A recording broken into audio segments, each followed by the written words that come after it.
Assalamualaikum warahmatullahi wabarakatuh. Di sini saya akan menjelaskan pengertian diferensiasi parsial dan perusahaan dengan dua macam produk serta biaya-biaya produksi gabungan. Yang pertama yaitu pengertian diferensiasi parsial. Diferensiasi parsial merupakan sebuah fungsi yang hanya mengandung satu variabel bebas dan hanya akan memiliki satu macam turunan. Diferensial parsial membahas tentang tingkat perubahan suatu fungsi sehubungan dengan perubahan kecil dalam variabel bebas fungsi yang bersangkutan. Dengan diferensial dapat pula dipelajari kedudukan-kedudukan khusus dari fungsi yang sedang dipelajari, seperti titik maksimum, titik belok, dan titik minimumnya. Pada prinsipnya, diferensiasinya tidak berbeda dengan prinsip untuk fungsi variabel bebas tunggal. Hanya saja di sini akan bertemu dengan prinsip diferensial parsial atau diferensiasi secara bagian demi bagian. Konsep diferensial fungsi majemuk merupakan salah satu alat analisis yang sangat penting dalam bisnis dan ekonomi, mengingat pada umumnya suatu variabel ekonomi berhubungan fungsional tidak hanya dengan satu macam variabel lain, tetapi justru dengan beberapa macam variabel sekaligus. Sehingga pengetahuan akan diferensial fungsi majemuk sangat relevan dimiliki. Jadi, jika sebuah fungsi mempunyai n macam variabel bebas, maka ia akan memiliki n macam turunan.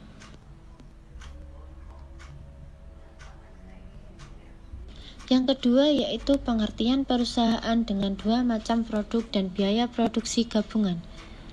Produk gabungan atau joint product adalah produk-produk dari proses produksi yang sama yang memiliki nilai jual relatif besar. Produk-produk yang nilai total penjualannya lebih kecil jika dibandingkan dengan nilai jual produk gabungan diklasifikasikan sebagai produk sampingan. Biaya gabungan mencangkup seluruh biaya produksi yang terjadi sebelum titik pindah atau meliputi bahan baku langsung dan overhead pabrik. Untuk tujuan pelaporan keuangan, biaya-biaya ini dialokasikan di antara produk-produk gabungan. Biaya tambahan yang terjadi setelah titik pisah yang dapat diidentifikasi secara langsung ke produk-produk individu disebut dengan biaya tambahan atau additional purchasing cost. Output lain dari produksi gabungan mencangkup bahan sisa, limbah, serta unit-unit rusak dan cacat. Selain limbah dan bahan sisa, beberapa produk tidak memenuhi standar-standar kualitas dan dapat dikerjakan ulang untuk dijual kembali apabila perusahaan menghasilkan dua macam output dan biaya yang dikeluarkannya untuk produksi. Kedua macam produk itu merupakan biaya produksi gabungan. Maka perhitungan keuntungan maksimum yang diperolehnya dapat diselesaikan dengan pendekatan diferensi parsial. Assalamualaikum warahmatullahi wabarakatuh. Perkenalkan, nama saya Ayu Rutsmana, NIM 12401183008.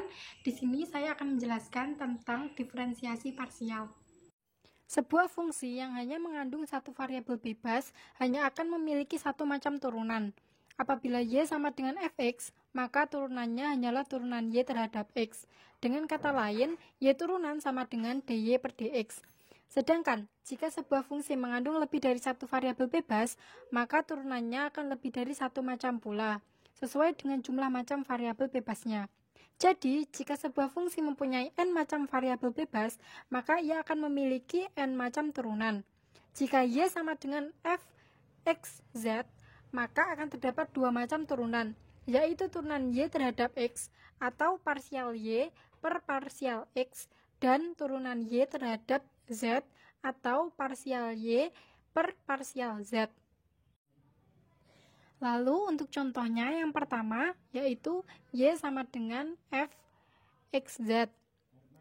Turunan y ada dua, yaitu fx buka kurung xz tutup kurung sama dengan parsial y per parsial x. Lalu yang kedua fz buka kurung xz tutup kurung sama dengan parsial y per parsial z. Lalu untuk dy-nya sama dengan parsial y per parsial x dikali dx ditambah parsial Y per parsial Z dikali DZ. Lalu contoh yang kedua adalah P sama dengan F buka kurung HRS tutup kurung. Sekarang turunan P yaitu yang pertama FH buka kurung HRS tutup kurung sama dengan parsial P per parsial H. Lalu yang kedua FR dalam kurung HRS tutup kurung sama dengan parsial P per parsial R. Lalu untuk yang ketiga Fs buka kurung HRS tutup kurung sama dengan parsial P per parsial S.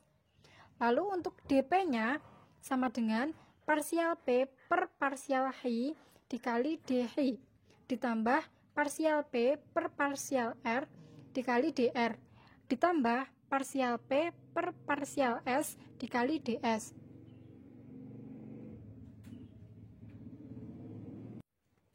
Untuk parsial Y per parsial X atau parsial Y per parsial Z itu dinamakan derivatif parsial. Sedangkan parsial Y per parsial X dikali DX itu dinamakan dengan diferensial parsial. Lalu DY dan DP dinamakan diferensial total. Dalam menurunkan Y terhadap X yang dilambangkan dengan parsial Y per parsial X, hanya suku-suku yang mengandung variabel X yang diperhitungkan. Sedangkan suku-suku yang tidak mengandung variabel X dianggap sebagai konstanta dan turunannya adalah 0. Di lain pihak, yang menurunkan Y terhadap Z yang dilambangkan dengan parsial Y per parsial Z, hanya suku-suku yang mengandung variabel Z yang diperhitungkan, sedangkan suku-suku yang tidak mengandung variabel Z dianggap konstanta dan turunannya adalah 0. Sebenarnya, parsial Y per parsial X dari Y sama dengan Fxz adalah turunan dari Fxz terhadap X dengan anggapan hal-hal lain tetap atau konstan, atau dalam ekonomi dikenal dengan asumsi ceteris paribus. Oleh karena itu, dalam menurunkan Y sama dengan Fxz terhadap X, hanya suku-suku yang mengandung variabel X saja yang diturunkan.